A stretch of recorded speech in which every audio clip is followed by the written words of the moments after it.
Man.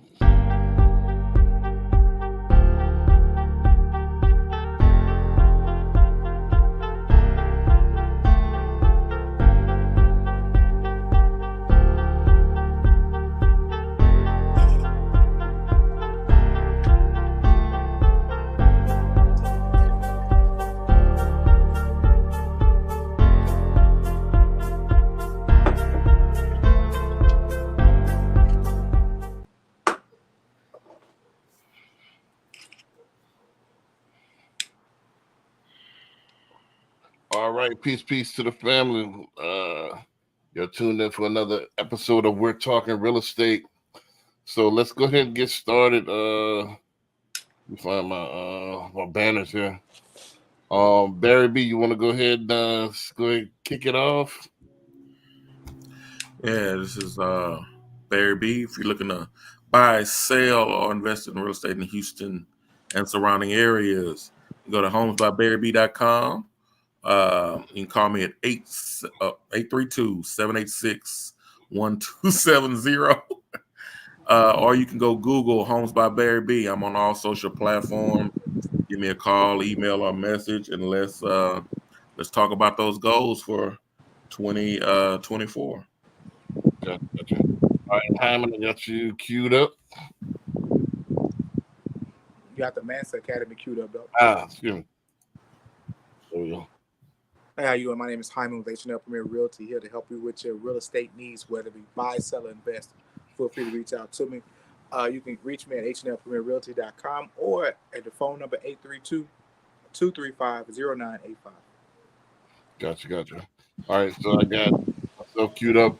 My name is Brandon B. Dixon, NMLS 1541210.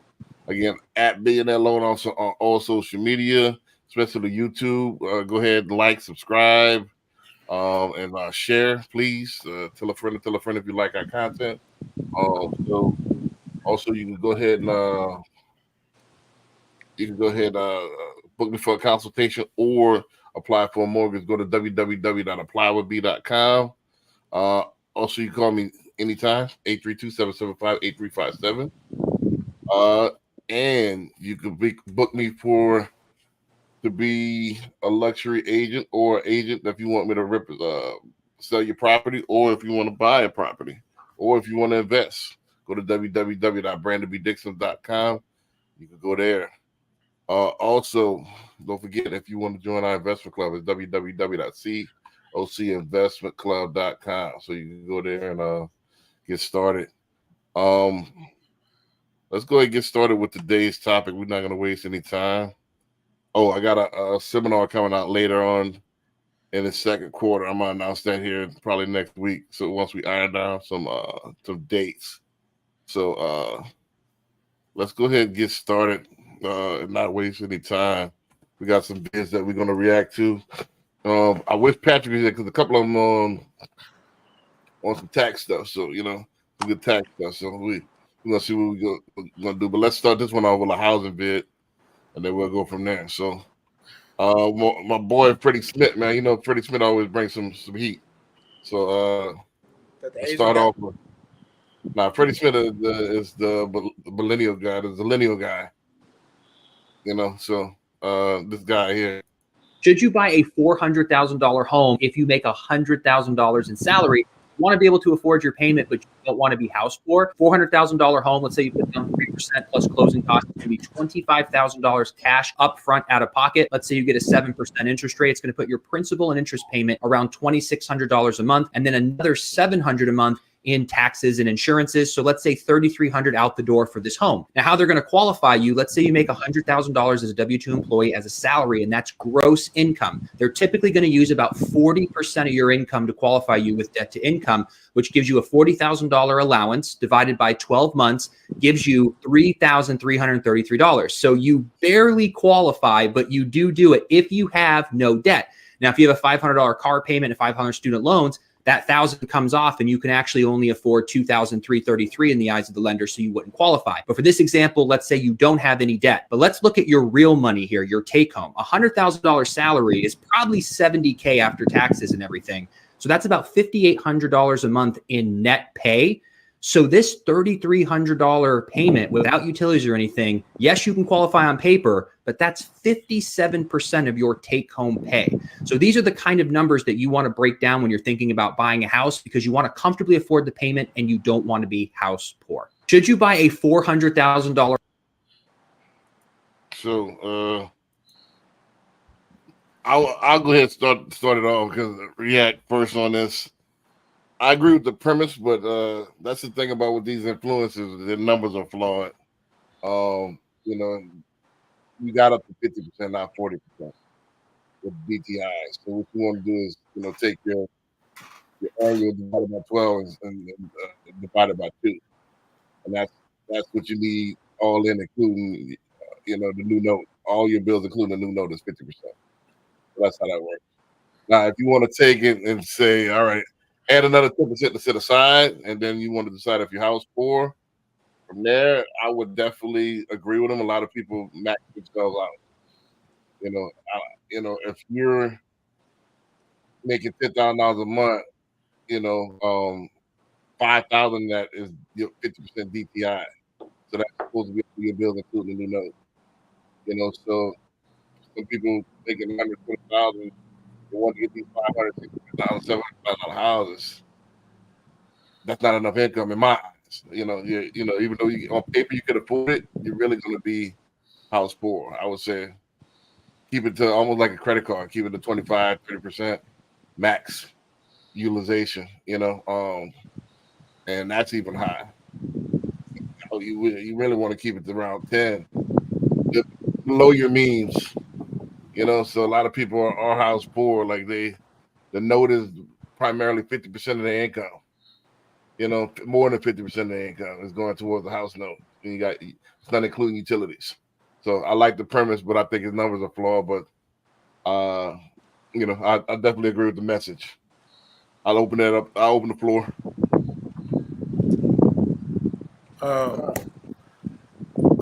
One of those things, dealing what he was talking about, I would think that's something that you want to talk with your lender about, because I'm pretty sure the average person doesn't know. Okay, I did this and I have this amount of this percentage, and so when they go with their lender and say, okay, this is how much I make, and then like you just broke it down for them, okay, this, and you don't want to be 50% of your income going toward your house payment.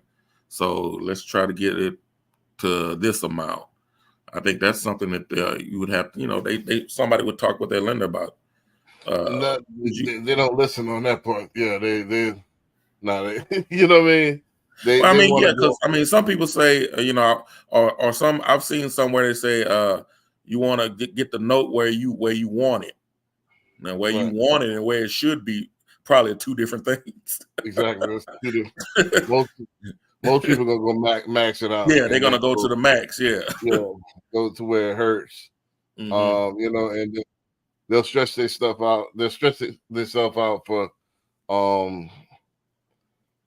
stuff that they, I guess, the house and stuff like that. And it should be the opposite. They should stretch themselves out and stretch themselves out for investments. And I know when a buyer comes to me and they have their pre-approval and it's a certain amount on there, I let them know you don't have to get that amount. It's okay for you to get less. If you got a proof of $500,000, doesn't mean you have to get a $500,000 house. Right. Most people gonna want that and get more. They're gonna want the $530,000 house. Yeah, they're gonna want the 530 and talk them down to the 500. Right. That's most people. But they don't realize that if it's at the tippy, it's going up. Don't forget that the taxes are going up, the insurance is up. And then you got to see if your wages is going to match that same thing. As your wages going to go up as quick as that, as tax and insurance going up. And also, I try to let buyers know, not just the house note, your mortgage payment, but if you got 2 kids, small kids, in a few years they're gonna be in high school, and then in 4 years they're gonna be in college. Right. Right. Hey, I don't care if they get a scholarship or not, you still gonna be paying some money. So you got to think about that. You don't want to. most loan officers and most real estate agents are transactional. Yes. Yeah, they're not looking at the picture down the line for you. Yeah. And then it's almost like I'm the bad guy if I come with the medicine and Try like to bring now, them down. Yeah. yeah, try to. It's like it's like they don't want to hear that. So it breaks most people with good intentions spirit because you want to make some money too. You don't want to go broke because a lot of people don't want to hear that noise. It's like it's very very few. That's why there's only the top 1% because very very few people take heed. So it's like most people gonna. It's a debtor class society, so it's gonna be people make bad decisions. It just is what it is, and they make it based on emotion. It feels good, and make it for the long run. And the long run, everything will work out. I think I think if you gonna stretch yourself out like that, you need a strategy for investments to make up the difference. You need to have a strategy. All right, here's what I want, but this is how I plan on paying for it, and it can't be just based on wage. I was watching this as we came in right before we got on air. There's this new dating show called Pop the Balloon, and where guy comes in or girl comes in, they pop the balloon if they don't like them, and then they ask them why they pop the balloon. And then when everybody introduces themselves, and hey, they do about 4 or 5 different things. Yeah, I'm a photographer, I'm a bartender, I'm a blah, blah, blah. That's the new society. Everybody does 4 or 5 different things now. So nobody back in the day, 50 years ago, you might have, hey, I'm a carpenter, and that's it. Nowadays, you're a carpenter, you're an influencer, you're a bartender, you're a barber, and you write poetry on the side, and you selling plates on Uber Eats. That's today's society. Everybody that was on a dating show do 4 or 5 things, males and females. So those days are gone. So you got to have, all right, if I want this, I got to have a game plan on how I'm going to pay for this, and it can't be by salary alone. Yeah, I'll go yield the floor. Yeah, like you said, I think that's the main thing. Like I say, most people are transactional and not relational, and I think that's why people need why the buyers need a professional lender and a real estate agent, because, like you said, buying a home is emotional. I like this house, I like that. They're not thinking about 5 years down the road, 7 years down the road, 10 years down the road. So they need somebody that can say, okay, let's slow it down. And now let's really kind of look at things. I know you like the house, or you want to look at something in this price range, but let's make sure that that's what you can get before we just go start looking at things just because you got approved for that amount, Well, I think when you say slow it down, I don't think it's a matter of speed. I think it's just a matter of being smart. I think you can move fast if you got a game plan. You know what I mean? So I think it's not a matter of slowing down, because most people are gun shy anyway. They'll never make a decision because they're scared of making the wrong decision. So you tell them slow it down, they'll wait a couple more years, and they hurting themselves. But people that waited from pre-pandemic, they hurt themselves. Now you damn near price yourself out. And so if you'd have took that leap of faith and got into that house, you'd have $100,000 worth of equity right now. So a lot of people hurt themselves, by not hopping into the arena. So think about it. If you $2,000 a month, over 3-4 years, that's $100,000. $3,500, man. 3-4 years, you pay $2,000 a month to somebody else. Don't take that long.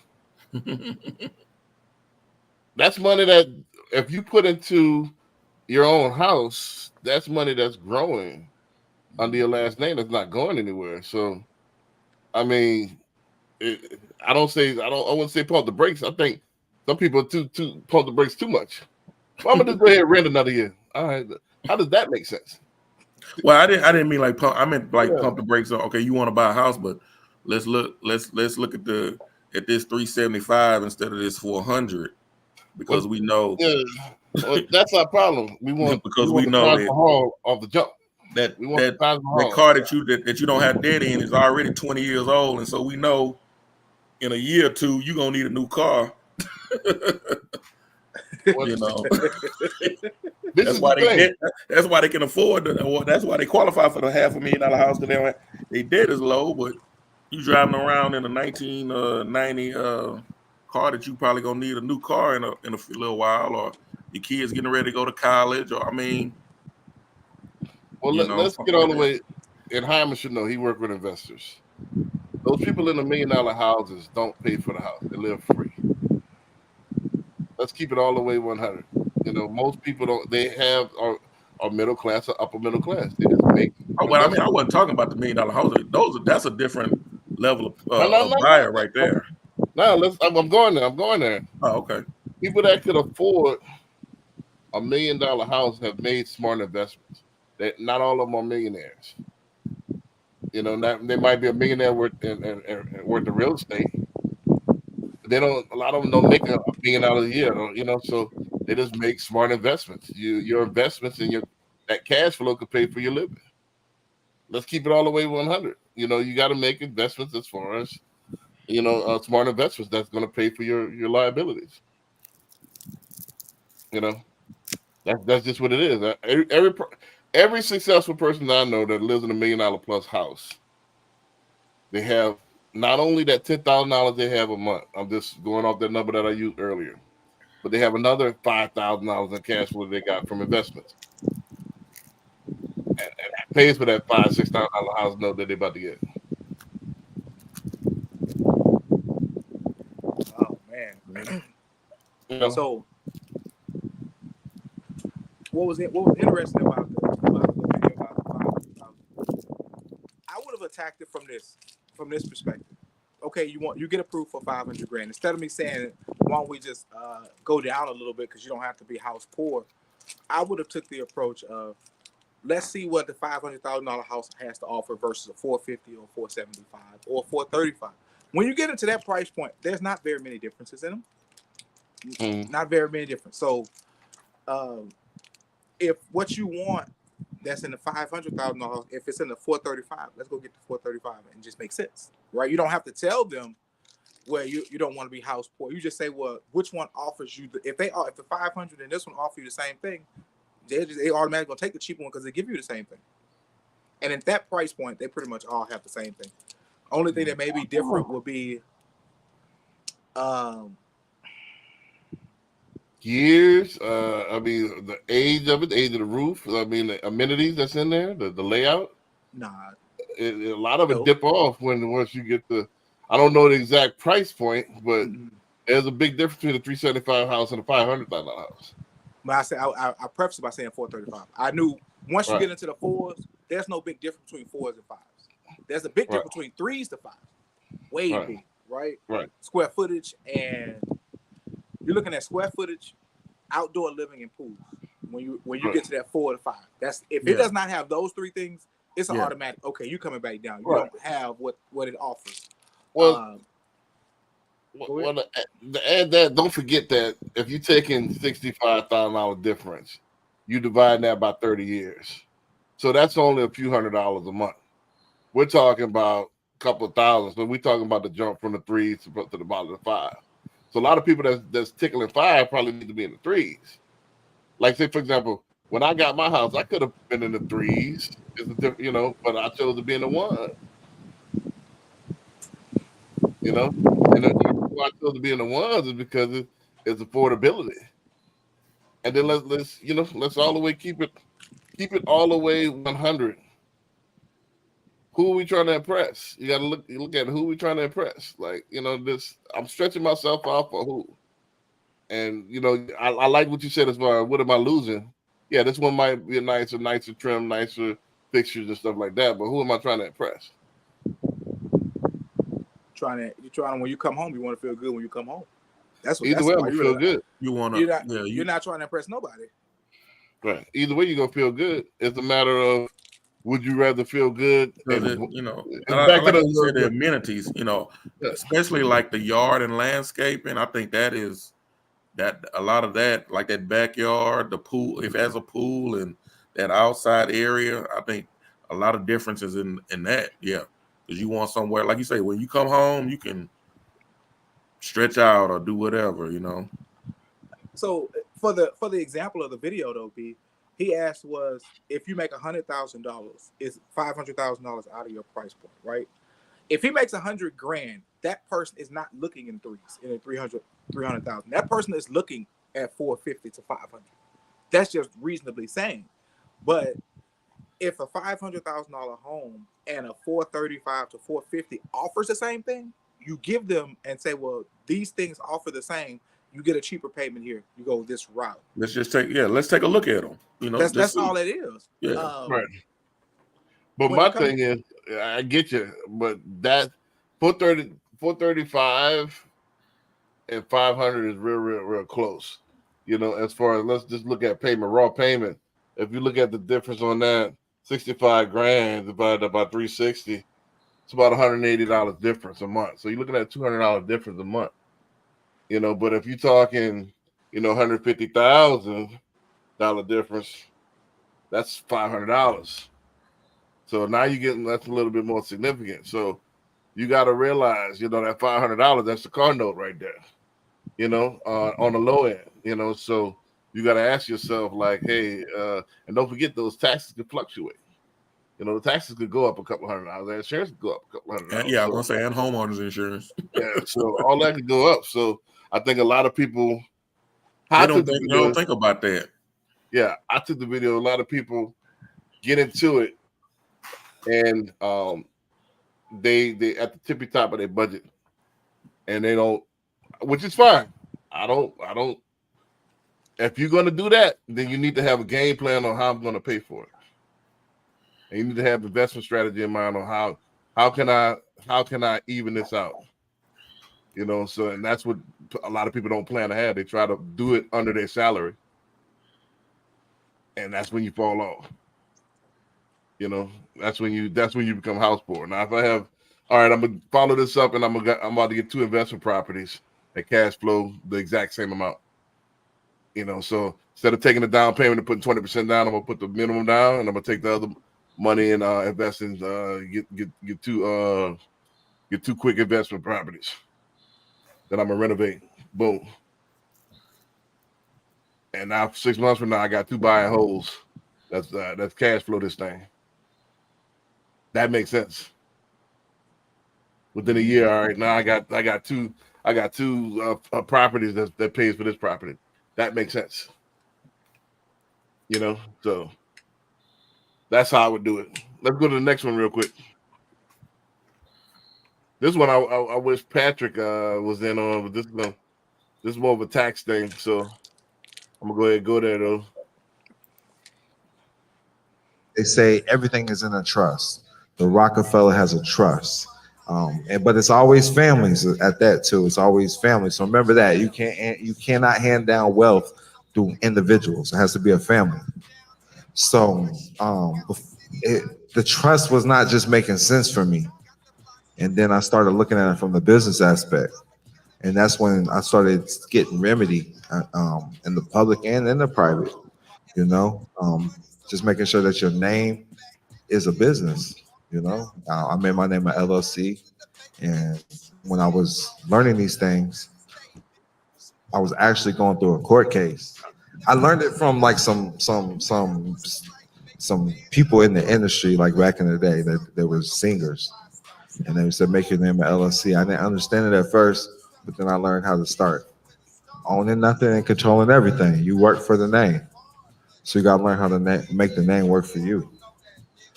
And like with the structure, we were just talking about it. The structure. My main thing with one of the structures is a holding company in one of the 5 charging order protection states. I don't know if everybody's familiar with the 5 charging order protection states, or even if they know what a charging order is. But your name is a sole proprietorship. That's how I look at it, automatically. So that they say everything is in a trust. The Rockefeller has a trust. So yeah, so this more on the tax side. How did you get? Huh? Go ahead. B said more on tax side. What else? Yeah, there's more on tax strategy and stuff like that. So, a lot of people don't forget it's offense, defense, special teams. And I talked about this before. And offense is, of course, your salary and your income. Defense is actually, how you save and your 401ks and your retirement plan. And then special team is your tax strategy. So and you need all three to win the game. So tax strategies, when you're talking about trust and putting your name as the LLC, that's how you win. That's how you, like you said, owning nothing and controlling everything. So me personally, as a person, I know it's a little bit deep, and I wish Patrick here so he could expand on it because I'm not a fiduciary. Disclaimer: I'm just a loan officer. I'm just a mortgage broker. But when you put things in a trust, don't forget that there's you as a person and there's you as a corporation. You know, and when you move things in a holding company and a corporation, they're taxed accordingly. So you could do it to where you move stuff in and out as far as taxes. I'll give you an example. If I put a holding company underneath, my nonprofit, I put these properties underneath my holding company instead of me as a person, because me as a person is still an LLC. Then I no longer, and I'm a 501c3. I no longer have to pay property taxes. So it's a tax strategy that that you got to get familiar with. I think everybody should have a nonprofit in their portfolio somewhere, because there's ways that you can funnel taxes through that as well. So it's tax strategy. You got to be set up, and you got to strategize your taxes 5-10 years in advance. Mm-hmm. And I know it's not time looking like this is foreign. We got to get out of the I work, I get a W-2, and I worry about, I get a 1099, and I worry about taxes when they come. Yeah, I've heard of the put your name in an LLC before. I've heard other financial people talk about doing that, and it does give like tax strategy, tax benefits, implications to that, and own nothing and control everything. I've heard that saying before. right? Mm-hmm. But the problem is, like I said, we still trying to do everything underneath our name, and as you're underneath your Social Security number, when you should have several different businesses and several different entities. And even your name it should be a separate entity. Does that make sense? Mm-hmm. All right, Philby. Huh? Yeah, it makes sense. I get the premise. Before Right. before we even go down the rabbit hole of trust holding company LLC, gotta tell the folks, hey, before you start thinking about going to get a trust, make sure you have something that is providing you an asset or something that's making you money, right? And the amount of money you need to have, you need to be making at least about $40,000 a year outside of your normal income before you even consider the trust, before you even consider the holding company just yet. Because the amount of money that you think you're going to be saving in taxes, because you're making less than $40,000, you'll actually be wasting more money. To create a trust is going to cost you about $5,000. To update your trust every 2 or 3 years, that's another, because you're going to update it and do different things with it every couple of years, because things change in our life, whether you're buying more, selling off, whatever the case may be, appointing new trustees, where if you have a child at that point, if you do like the guy said, your trust is pretty much your family, and your trustees is your wife, your children, and when they become of age, they become a board members of the trust in turns like that. So before you go into that, ladies and gentlemen, make sure you have a minimum of $40,000 of income coming in from whatever business that you're operating. If you do not have that yet, keep the trust in mind, keep all that great stuff in mind, keep building your assets up to have that trust. Once you get to that point, then you go back and you go start your trust, and your trust you have to, whatever structure you started with in your business, you're going to revamp that whole thing, because your trust is now going to be the official entity that runs that business, and that business is all the funds run up to the trust, and then the trust pays out all the trustees whatever amount that you decide to pay them through. Holding companies work best for pretty much just real estate. So if you have 5 or 6 companies, 5 or 6 houses, the holding company holds the houses. You hold a house in this holding company. The holding company reports all income to the trust.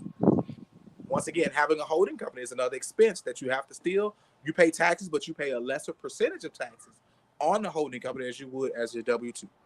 But remember, you always have to have enough assets or enough income coming in from these businesses that you're running before you go and open up any of these type of things. If you just have one investment, a simple LLC, and you can still run that through your traditional taxes, and you can still get great benefits even running it through your normal 1040 EZ form or whatever the new forms that they run to do your taxes, because you can still deduct and depreciate even there. But if you're thinking about doing these things, make sure you have plenty of money coming in from those assets. If you don't, you'll be spending a lot of money that you really just didn't have in the first place. Do you yield the floor? Mm-hmm. Yeah, you can have the floor, because I'm not versed on those, and that was a lot that he told me. Now, I know one thing that I do think about a lot with is we do hear about these things, and sometimes people don't say everything that goes on with it. You know, especially these people that say, "Hey, start an LLC and blah blah blah blah blah blah blah blah blah blah," and it's like, huh? It's like, okay, don't just tell people to start stuff. You know, you gotta tell them everything. You know, let them know everything that goes on with it. And if you really want to get savvy, you say, well, I'm gonna just do what I want to. If you're gonna start a trust, you go get you a couple of life insurance policies and put the life insurance policy in the trust. That's a great way to start. Well, if you don't have any money, just do it like that. And then when you go to glory, the trust pays out all the trustees, and it pays them out forever, depending on how you set up. I'm glad I let you talk. So you start answering some of your own mistakes. So y'all yield the floor so I can go in on this. Go for it. You know what I'm saying? Because again, I stayed quiet. You know what I'm saying? So, I think both, answers are semi bad advice, and I think that we got to move past it. And this is what I'm trying to fight against. The Barry's point, because it's the easiest one. Not knowing is one part of the problem. You know, we gotta know everything about Diddy. Not saying you personally, but I'm just saying us as a culture, we know everything about Diddy's case. We don't know anything about tax shelters, and which is we got to know about this. And then more to Hyman's point, your biggest asset is yourself. And even Patrick said this a couple of episodes ago. So you don't need let's just do the numbers. What you're talking about? Why make an extra 40,000? If I make an extra 40,000, let's say 35. So I'm gonna go underneath your number and show you how the numbers are flawed. So if I do 35,000 and the government take 30% of that, that's over 10 grand that they're gonna take. Even if the number was correct, that you said 5,000, which is a little high, it's about $2,500. And now you don't have to update it every couple of years. But even if I do 5,000, that 10,000 that the government is going to take is still a higher number. So I wouldn't wait till $40,000. That doesn't make any sense. Also, for very cheap, especially if you're young, you could go ahead, like you said, get life insurance policies and put on all your family members, your kids, and stuff like that, and put that in the trust. And just the saving on the probate, because that's another thing. We think we bulletproof. Are you guaranteed tomorrow? That doesn't make any sense. Are we guaranteed to live to 30? Are we guaranteed to live to, whatever, to 35, whatever you think you're going to live? That's at least the things that you should do is have, especially if you have a family, if you have loved ones, is have life insurance on yourself. And if you have a house, you have mortgage insurance on your house. Not just the homeowner's insurance, but in case of your demise, God forbid, that mortgage is paid out and that particular asset goes to your heirs. That's what a trust is for. So you don't need $40,000. You need a body that you could breathe and pay $50, $60 a month in life insurance. And then that I can have this good instead of probating it when my kids scrambling to probate. I already got the trust and set up. We spent $2,500 on some rims. So we got to prioritize this stuff, man. You know, we wait till I'm dealing with somebody right now that might not be able to close because they don't have a trust. They don't have a trust in order. And you got somebody way in another city that might be a side kid that don't want to sign off. You see what I'm saying? Now you're screwed. You're not going to ever be able to sign it unless that person sign off. If you're there to trust, this is, and it'll be the end of that. But we don't. We wait. We think we're gonna live forever, and we wait till it's too late. Kick the bucket, and we leave it to our kids to scrape up the mess. You see what I'm saying? But now you need to have this trust. You need to have these things in order now. Just to be serious with life. Stop kicking the can down the road. Get on it now. This should be normal things. This should be something that just like I got to go out on Friday and have a good time. If I'm working and breathing and I want a family, I should have a trust and I should have tax strategy. That should be as normal as that. So I disagree with I got to make $40,000 to get me a trust. That doesn't make sense. So I yield the floor on that. For any rebuttals. The minimum, the issue with trust now is you're right. You probably can get one done for $2,500, right? But the ones I've looked into that are, like you say, bulletproof, that don't allow some extra person from out of state to come in and kind of wreck everything. That's what that one would do. The bulletproof one would keep stuff like that from happening. You can go on LegalZoom and get one done, and you can do it yourself. Be 1 and 2 pages, and that's it. Outlining a few things that you just want to get done. The reason why I said that you need to have money coming in, because to maintain that trust is what costs so much, right? Like I said, every 2 years something happens. Whether if it's me and it's my children, if quote unquote my kids are at the age of having children, then I got to make sure they're in the trust when they have kids, right? But that's so not that every means, couple of years. but you just never know. I may get a divorce. If I get a divorce, my wife is not going to be a trustee. But it's like not going to be $2,500. Let's say it's a couple of $100 to adjust it. Not when you go through your attorney. No. You know that for a fact. All right, $500. Wow. Yeah. It's not going to be $2,500. It's not going to happen. Even if it is, okay, what is $2,500? I'm just telling you that the fact of the taxes of making sure you have assets already set up to go into the trust. Don't just go out and buy a trust. Say, I got a trust now.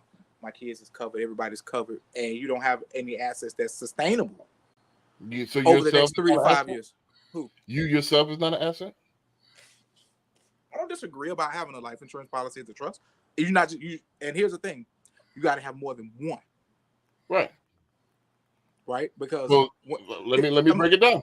If you let me give you an example. This when I talked to a couple of attorneys about it, they was like, look, that's great if you can put your life insurance policy in the trust, but when you pass away, the life insurance policy through your life insurance company will actually pay out your beneficiaries faster than the trust.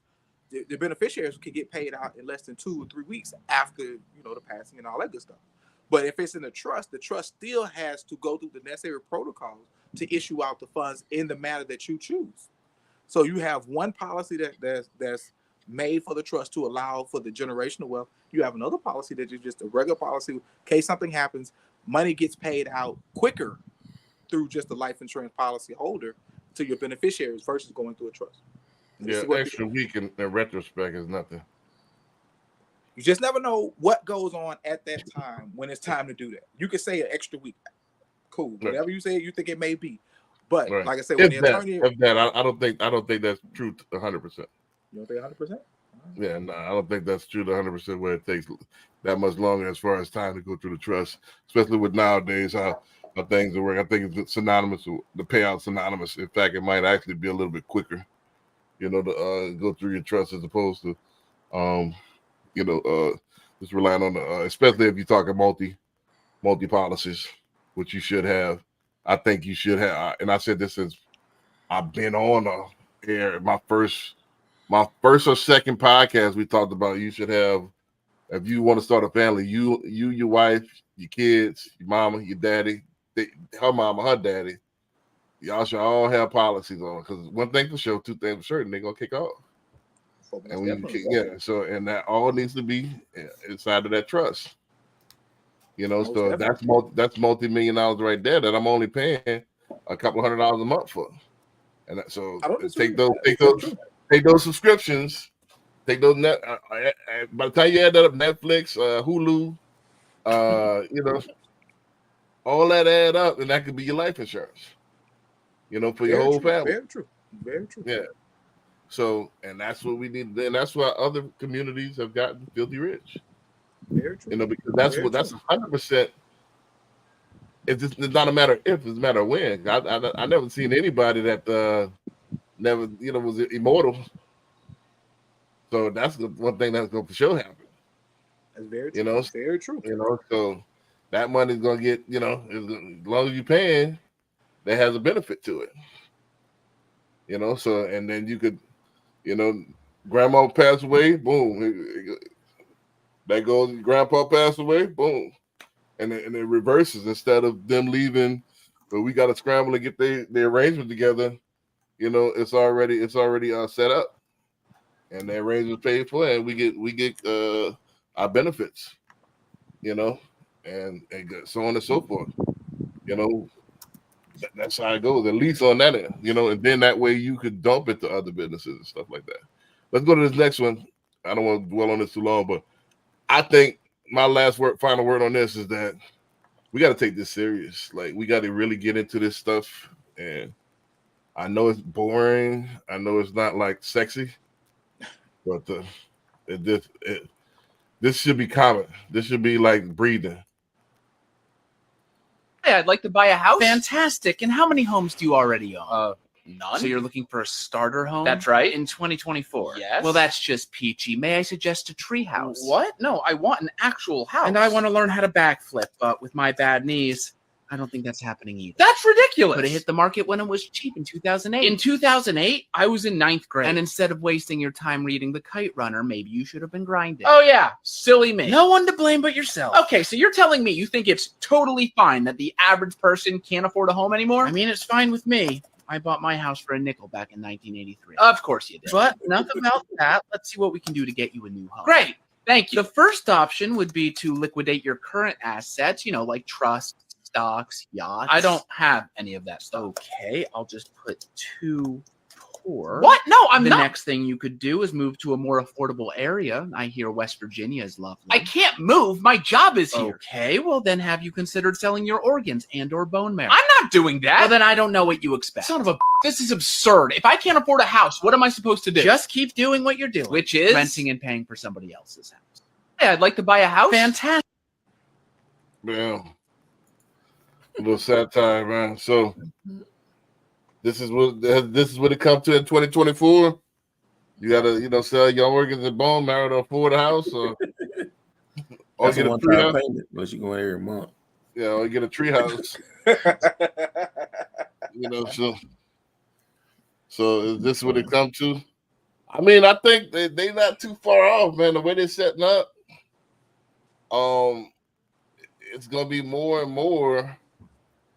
Where it's unless you had that head start, it's gonna be hard to get in. Unless you make some kind of strategy in order to get in, it's not gonna be as easy as it once was. Like I said, you can get a Cadillac and a house. Mortgage payment used to be $49 back in the day. You know what I mean? So Cadillac used to cost 7 G's. So brand new off the lot.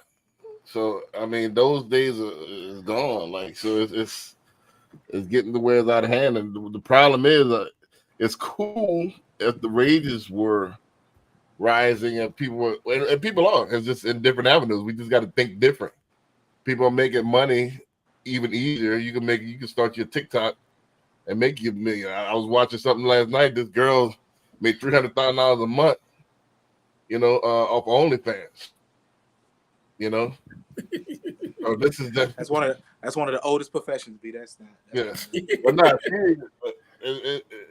I mean, she didn't do any like pornography. It was just she had her OnlyFans. So it's digital media. They said Shannon Sharp. How much Shannon Sharp made off the Cat Williams interview? This interview's two dudes sitting down on the couch talking.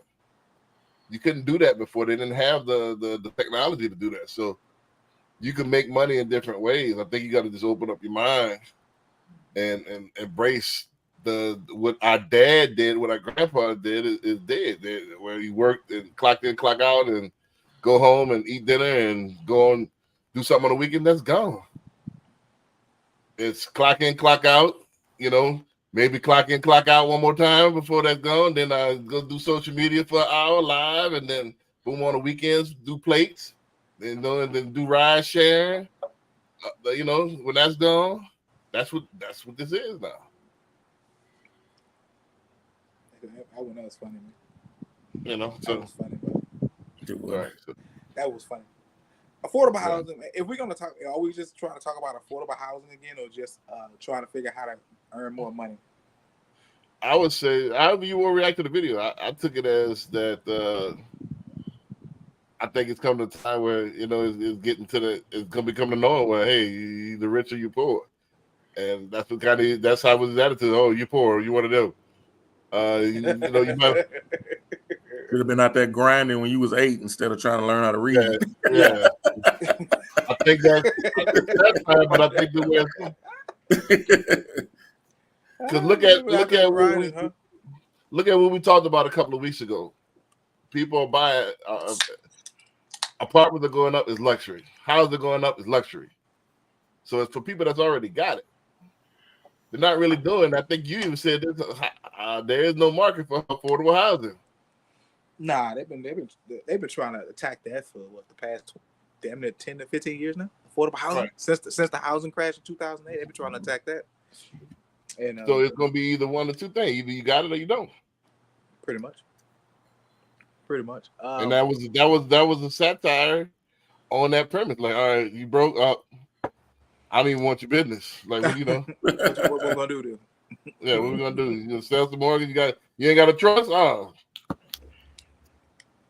Yeah, you ain't got a yacht. I mean, I don't know how would I want to attack that, right? Because yes, that is a very hard video to react to because it hits so many points of the way we live today. People working hard every day, punching the clock, working 12, 14 hours a day, still not enough. Go still doing Uber Eats and rideshare on the weekend, barely making it after that. You know what I mean? And living off a credit card. And living off and turning over credit cards constantly. So that is a really, really a massive problem that the folks we elected to put in the office can't solve. They too busy trying to go save other countries. You know what I'm saying? So it's just like a whole nother animal in that. But I believe that you're right. You do have to get out there and hustle and get some other hustles and just apply that money in a sensible way, whether it be investing in real estate, saving it, coming up with something else to make more money, to keep turning that money over. Because most definitely you're going to need it to make any next move, whether it is to buy a house or to get into another investment. You still got to have to make more money. Yeah. Right. Yeah. I mean, because back in the day, I guess you could work one job and make your $60,000. Work your $60,000 a year. When I bought my first house, I was making about 50. Right. Had a 3-bedroom. Had 20 years ago. Had 3 bedrooms, 2-car garage in a nice neighborhood. My house was like 80-something thousand. I was making one job, and it was lovely. I think back now, why did I move? I moved. It was in a different state, so I moved back to Texas. We're down talking a person making $60,000 a year. That's still I'm not down talking. That's still $4,900 a month, man. That's I'm not value down living talking. right I'm there. just saying how I think that that is. ain't no bread nowadays, bro. It's not. Bro, It's that's not enough. solid, man. No, it's not, That's bro. solid, man. You It's could not. make, yeah, you could make that. You could. They got a woman that's pretending to be an AI on TikTok that makes that per hour. You know, so you making that per month. So you gotta look at that and step your game up. I mean, like I said, that's not bad money to make. Though, You know, for real. I mean, That's 'cause you stuck in 1983. You stuck in the 90s.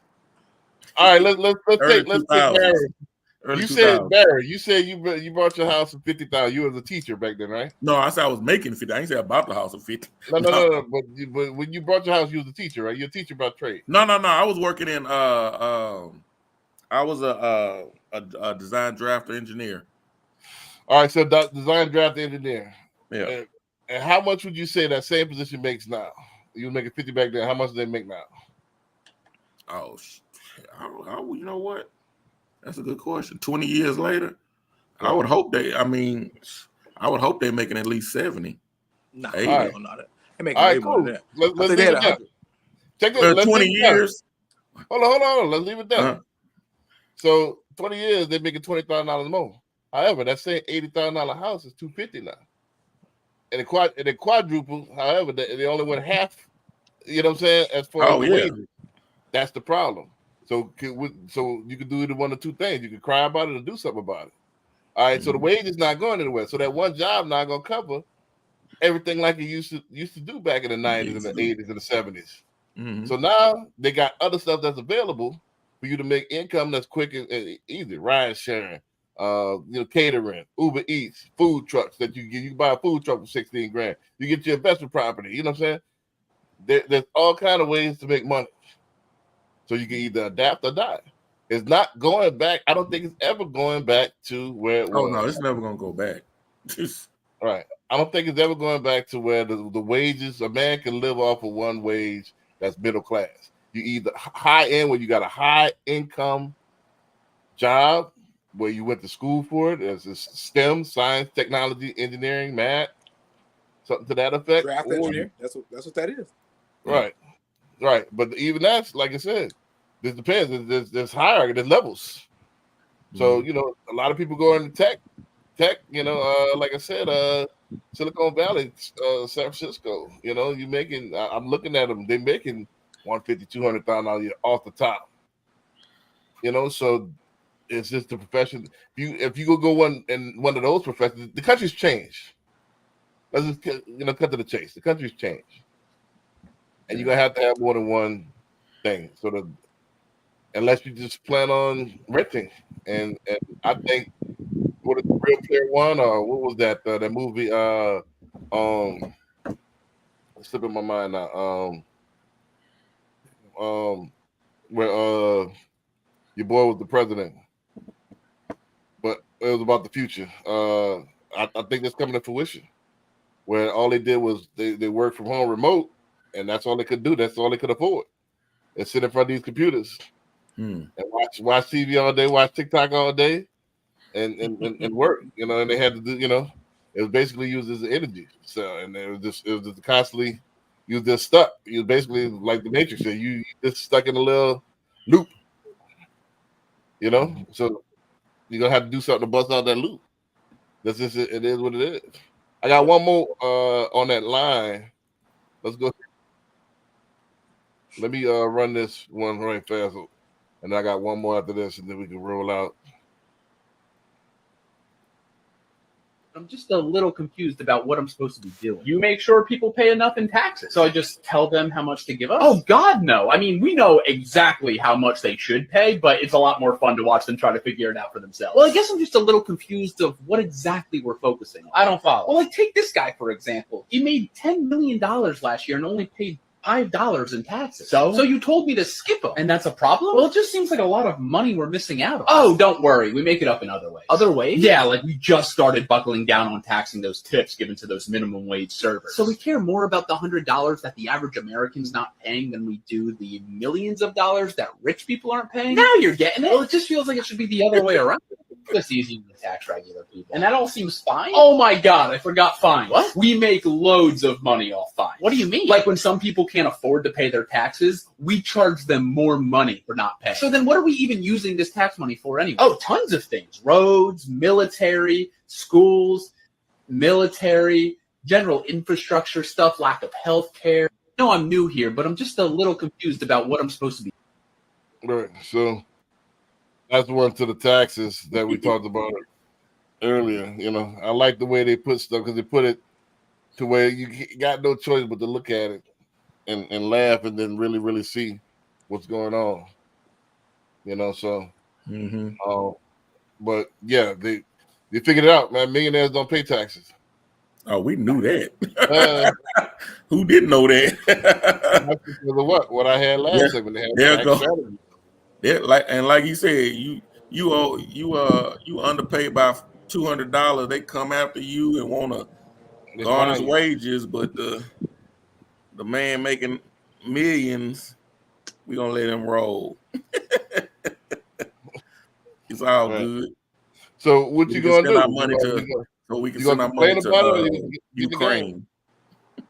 Yeah. Yeah, man. That's come on, man. No. So No. well, so that's the thing. What are you gonna do about it? You gonna complain, or you gonna learn how to play the game? You gotta play the game, man. You gotta play the tax game with the folks, man.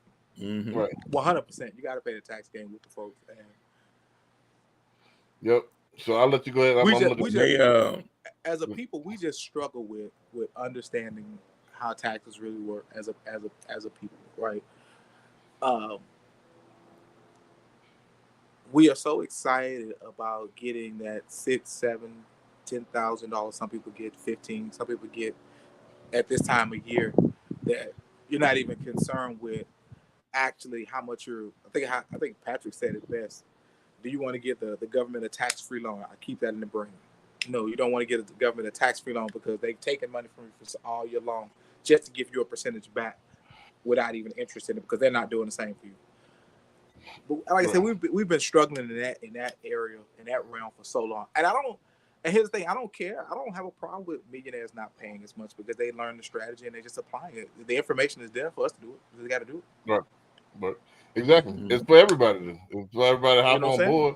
And it's the information age. There's no excuses. It's just you gotta really smell yourself and look at yourself like if you struggling, it's because you want to struggle. Like you still paying all this in taxes because you still have the 1990 mind frame or what your mama told you or somebody told you like, all right, I get my tax and I hope and wish every year that I get a nice return. I'm gonna claim Becky kids, I'm gonna claim Charlene kids, and then maybe I can get that same impoverished mind frame when you could, all right, instead of paying taxes, I don't want nothing in taxes. Give me my money right now. And let me go and keep my money. You know, and there's ways that you could do that instead of paying taxes, instead of withholding, instead of getting, you know, I'm just making up numbers. Instead of getting, if you're making $1,000 a week, instead of after taxes you get $600. Give me 900. Or let me keep that extra $300 a week in my pocket. Mm-hmm. And make you know what I mean? And make moves with it. Yeah, that's very true. Very true. You know? Very, and that's true, that's ways that you could do that. So again, offense, defense, special teams. If I could keep more money than I'm earning, why not do that? Very true, man. That's very true, dog. I mean, we just like I said, we just struggle with that, or if we don't struggle, we are nervous or scared that the big IRS gonna come after us. I'm like the boogeyman, like who? Yeah, that's not and it's in the books how to do this. And you see that Donald Trump said this on a national debate. He said this. Go Google this. You know, I might put this on there. Yeah, he said it. He said, "Well, I heard you don't pay taxes." He said, "That's because I'm smart." Yeah, and he said, "I know you're not gonna change it." Yeah, like it's because of people like you ain't gonna change benefiting too. He said this. Yeah. And you just El Trumpo, man. El Trumpo. You know, I'm trying to have to play that YouTube clip, man. Hold up, man. And people getting mad at him because of that. Like, dog, what you mad at him for, man? Yeah, what are you mad? I mean, he playing the game. You got to get in there. Get in the game, coach. Let me in the game, coach. That rascal said I think he owed what 600 million. That rascal, I go get a loan for that. Don't worry about it. I go get a loan from out of country. 475, I think. Or was it 475? 475 Yeah, million. He said, "Yeah, I go get a loan from overseas bank. They give it to me. I'm good for it." He was listing out what he was worth, and he said his name or his brand was worth damn near $1 billion. And here's the thing, he lies about a lot. I don't think he's lying about that. Right. I don't think he's lying about that. Yeah. Let's run this right fast.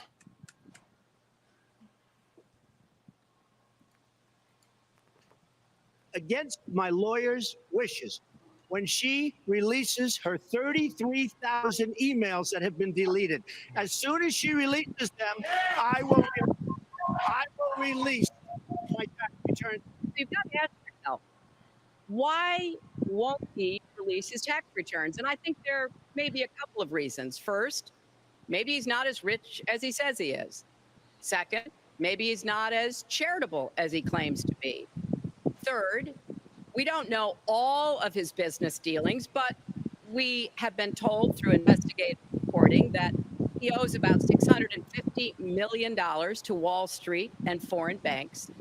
Or maybe he doesn't want the American people, all of you watching tonight, to know that he's paid nothing in federal taxes, because the only years that anybody's ever seen were a couple of years when he had to turn them over to state authorities when he was trying to get a casino license, and they showed he didn't pay any federal income tax. So if he's paid zero, that means zero for troops, There it is. zero for vets, There you go. zero for schools or health.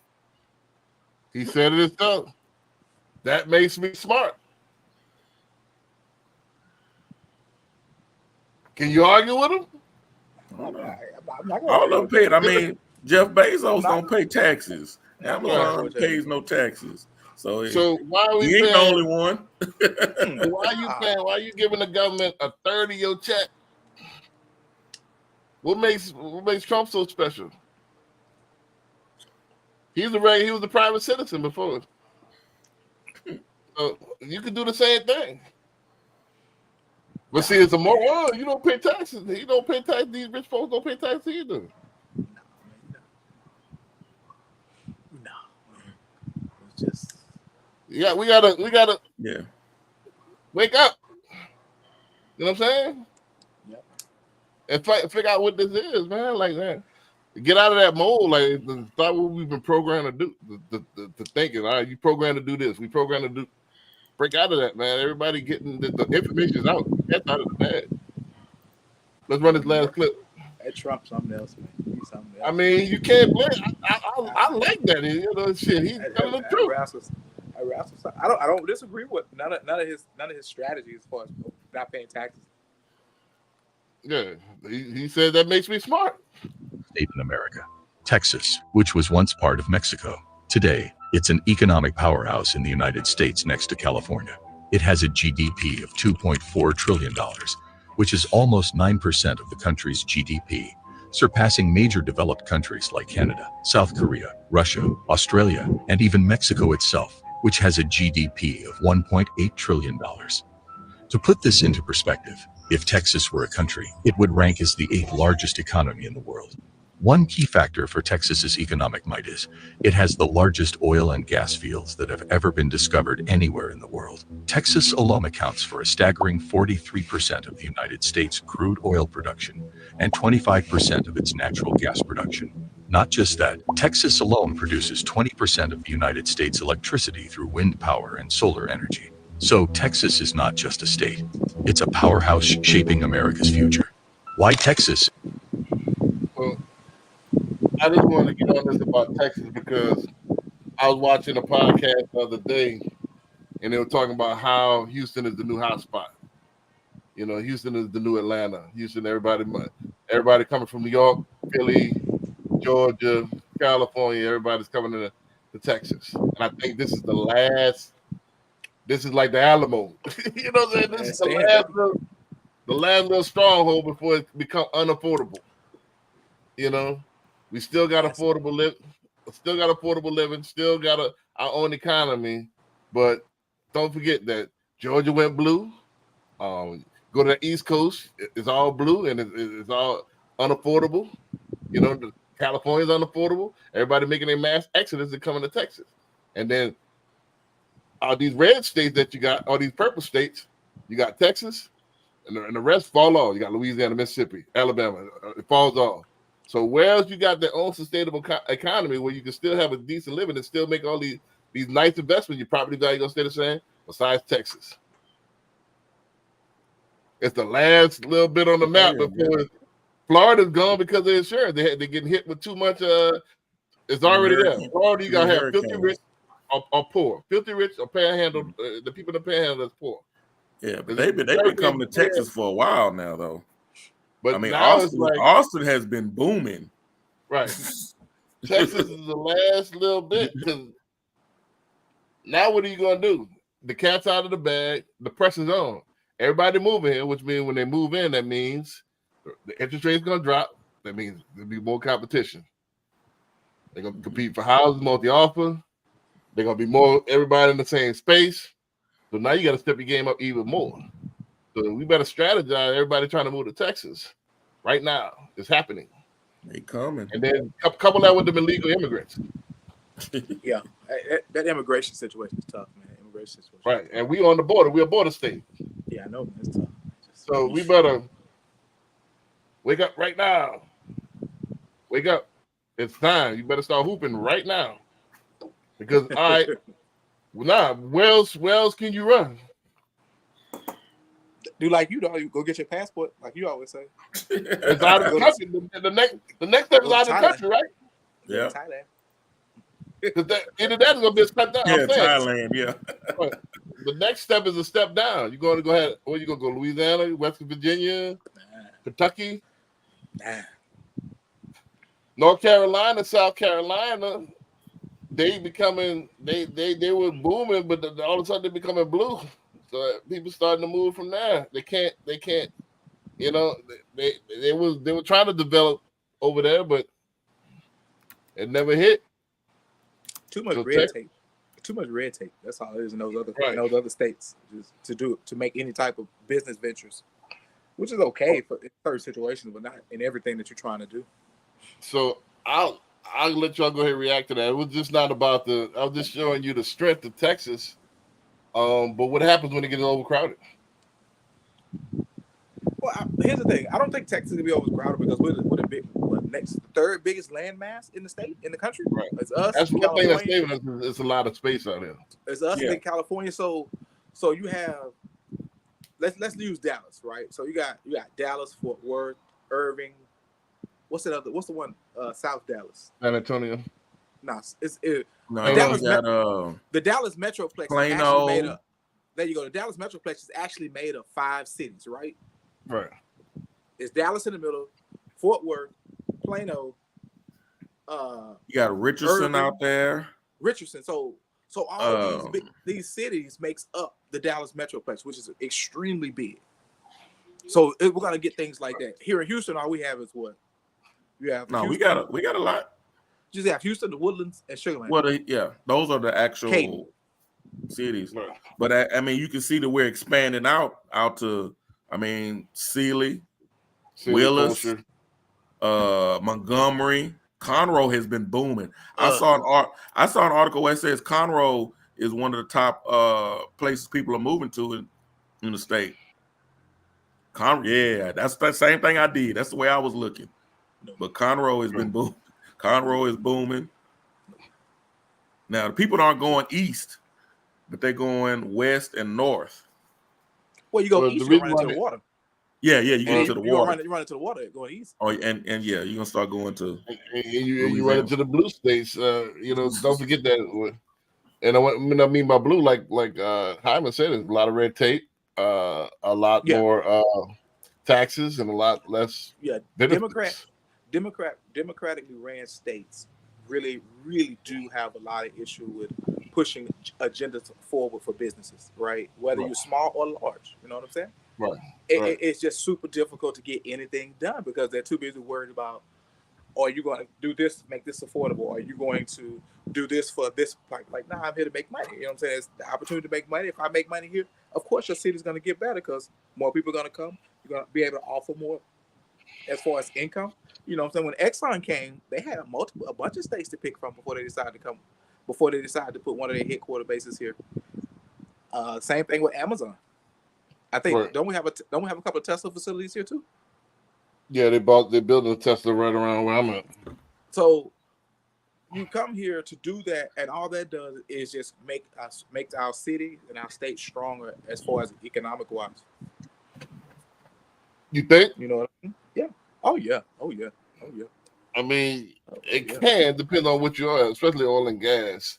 Oh, yeah. And then you need consumers. What- You're gonna We're not retail and a stuff big like that. we're not a big oil and gas state like we used to be, right? Yeah, Right. even though we produce 40% of the crude oil comes out of the ground, but Right. we're kind of leading more into technology now because of Right. the such large tech firms are coming in. When Amazon and Tesla came through, that created a whole different diversity as far as business ventures here.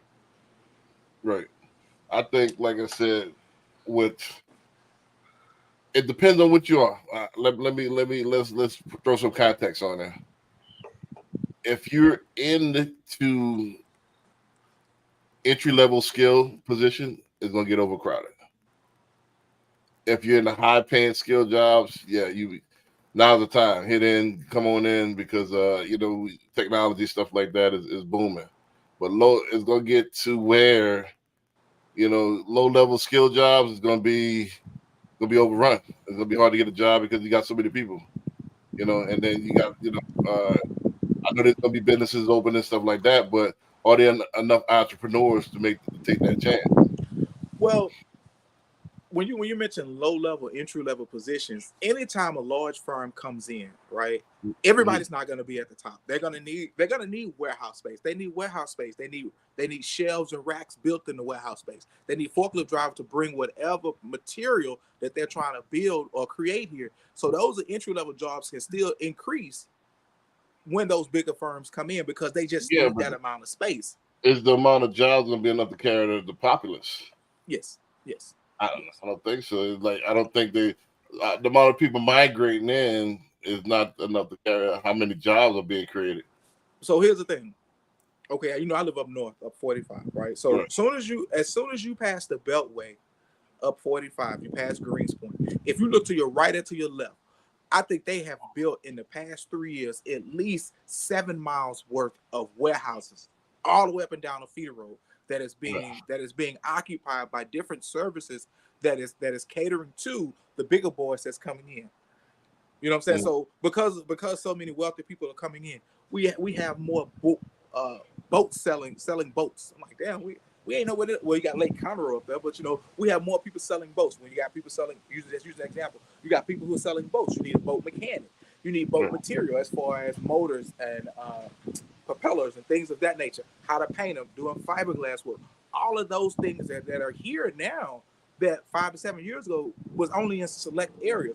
We have we have Bugatti and Porsche right there in the greater Greenspoint area where you can come buy high-end luxury cars. So that tells me, based on those things that's coming in, yes, our infrastructure is strong enough and mid-level jobs will rise with that. Right? You know what I'm saying? Right. You still need somebody, you need a security guard to walk the parking lot for these different places. That's a mid-level job, right? Right. Because you still don't want it to be vandalized. Is it going to be enough to sustain? I think you're optimistic. I think more of the people, again, it's the same formula. The haves are going to have more, and the have-nots are going to have less. Don't forget the boats, the Bugatti. That's set up for people. That's for the haves. Right, but those haves, you still have. But the have-nots, or what you call have-nots, are making those. They still making but people that have to service or do things with that. My point is that I think it's for everyone that you open to have-nots. There's just 4 to 5 more that's coming in that's going to get left out. Okay, how about this? Let's use different. You ever heard of Dutch Brothers? Yeah. Mm-hmm. They opened the Dutch Brothers like right on the corner. Right on the corner from you. They are in competition with Starbucks, right? So this Dutch Brothers place, I have like 3 by me. Like, where do you look coffee spots Dutch Brothers come from? And they're one of the fastest growing coffee houses in the country. Mm-hmm. That line is ridiculous, just like Starbucks line is, man. And so when you have something like that, to go in there to be a coffee brewista, whatever they call it, person to make the coffee, they're making $12, $15 to serve coffee. That is a mid-level job. They can Mhm. afford to find a little apartment to keep living. So yes, with that boom, yes, there is opportunity for that mid-level place. Right. Now, I'm not saying, but is there enough? Is my question. Yes, I'm telling you, yes, there is, based on Okay. what's going on. Yes. I think you're gonna. I think about it. What happened with California? What happened with New York? What's the biggest thing? Homelessness. You know, and poverty. I think Texas is going to be a while. You're looking at 10 to 20 years, but you're going to have those people that's left out, and that downtown Houston's going to get worse. The homeless population. That is a great point, B. The homeless population here in Texas, well, let me put it like this, here in Houston, has, I'm not going to say decreased, but we have come up with the city planners have come up with some solid ways of helping the homeless population, right? When for my investors, I do a lot of leases to lease up the property before we sell it, and we got into a program called the COC program, which is Coalition of America, Coalition of Catholic Services, which was in partnership with the city and the churches in the area to help with homelessness, right? They'll provide a voucher to let them rent a place for a couple of years to get them back on their feet, to make them productive back in society. These little programs that Mayor Turner and the new guy came in, that's still going, is helping with that. All they have to do is go through the process, and they will no longer be homeless. I mean, it is another level of housing, another level of Section 8, right? Because Section 8, you got to be in the system. But homeless people can't be in the system because they don't have a driver's license. They don't have all the necessary things to be in housing, but because they don't have an address. But by going through this new program that the city has brought in, that helps them become established so they can get on these lists, so they can get these benefits to help them get back on their feet. So that's where our homeless population is I can't say it's going down, but I do believe it's getting a little bit better based on these new programs that they got coming. Right. But what happens when you open the floodgates and add a whole bunch of people that's coming in, and then those people? Yeah, I think what you're saying is, with all these people coming to Texas for the opportunity, that some people are they're not gonna swim. Yeah, is that what you're trying to say? Yeah, they're not gonna cut it. I don't think Because you got you're too many, migrating from California plus with the New immigrants, York, they'll make it. If you talk the people that's migrating from California and New York with some level of skill, they can make it here, right? They'll make it. Now, immigrants, that's a whole nother animal. You just got to shut the border down and say, hey, look, we don't have a way to do this. Let's come up with something else. But as far as if you just stay in folks who are migrating within the country, the cream will rise to the top. I think the New Yorkers and the Californians, they're gonna be the haves, and that's what they building those amenities for, because they already came from Cali with $1 million. This that house, they sell that house for $1 million. They came there. So, but I'm talking about people that's coming. You mid range or you entry level. You better hoop. Mid range and entry level is middle class here now. No. If you're coming from New York and Cali. But don't forget this competition. Yeah, that's true.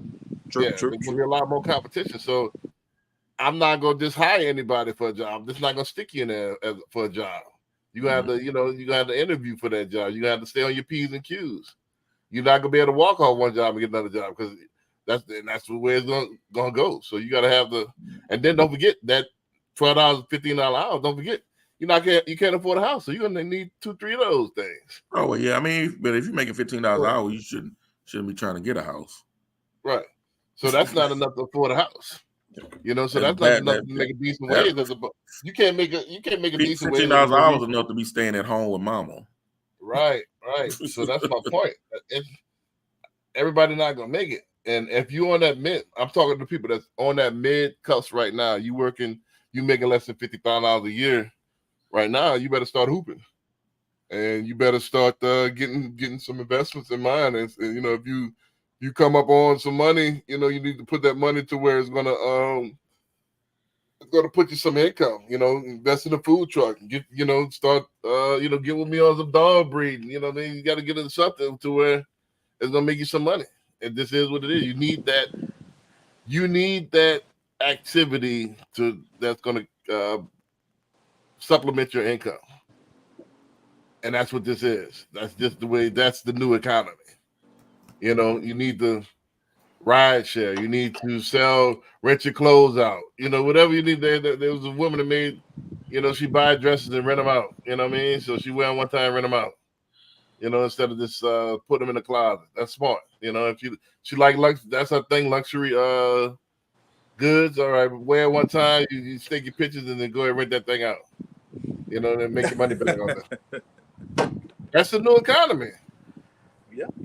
I think it's plus smart, whatever they call it. Yeah, you got to get creative. You got to get creative.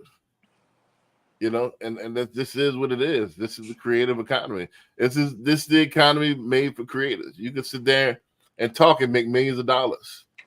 That wasn't possible just 10 years ago because you had Howard Stern, you had media controlled all of that stuff. Yeah, you had to be a newscaster, you had to know stuff about it. Now you just need, one of these and a strong Wi-Fi. You could gather a follower and make you some money. You're able to broadcast to the world. You're able to broadcast to the world. So like I said, the technology is there. So you better start getting creative. You gotta adapt or die. Just like like those older people, in the 50s, and they could adapt. The women was getting in the work field. They could adapt. You know what I mean? You can't adapt that. That the job field was getting diversified, so they fell by the wayside. So it's that next step to where it's hustles, and not only hustles. You got to do 5-6 things. That's just what it is. If you're doing one thing, I'm just this. You stop. You're gonna go broke. Go broke, though. Oh yeah. You can't do one thing. Yeah, and that's what it is. Speaking of which, don't forget I got a seminar coming up. If y'all want the shameless plug, if y'all want to make more money, we got a seminar coming up where we gonna teach y'all. Hyman and I actually gonna collab on this one. Bless your heart, B. Yeah. Possibly. I hope you show up at the seminar, but I told you send me the address, man. Just send me the address. Right, I'm so, gonna do my thing. But we gonna teach not everybody, but we're gonna teach probably we're gonna mentor probably 10 people that want that have some liquid that want to make some money, man. That's exactly what we're talking about. And that way, how to get because you need to it's the grind, it's the race to the have before you have not. Is that what you're gonna call it? The haves? Yeah. The haves the race and to the have. The race to the haves. If the mother hit, you're gonna have not. So you better go ahead and race to the have side. It's gonna be either or. There ain't no in between. So with that being said, man, we're gonna see y'all next week and we're gonna keep y'all posted. Then we'll get a date for this seminar. Peace. All right.